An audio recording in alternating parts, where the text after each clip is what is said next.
President of Talipan National High School. I am an advocate for student empowerment through creating opportunities for leadership, encouraging the voices of my fellow students, and promoting mental health awareness. I lead by example and shows that leadership is never about power or control. It is about service and work. In my point of view, every student has the potential to create change, speak up, and embrace opportunities that will shape our future.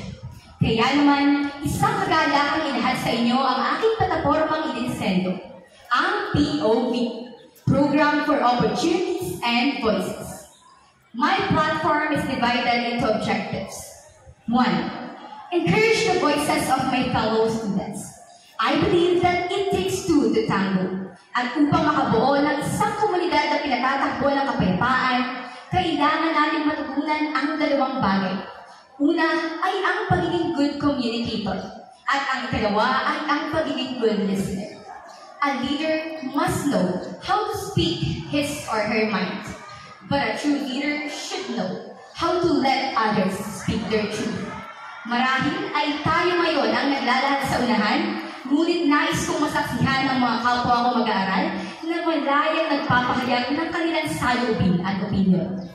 Ikalawa, encourage personal growth and self-esteem. As an individual, I know that confidence brought me to where I am today. Confidence opens doors to opportunities. And as a leader, I would like to let my co-students know that the door of opportunities is always open for them. Ikatlo, promote inclusivity. No student should feel left out. And in schools, no one should be left behind. Pang-apat, strengthen academic support. Edukasyon ang pundasyon ng tagumpay.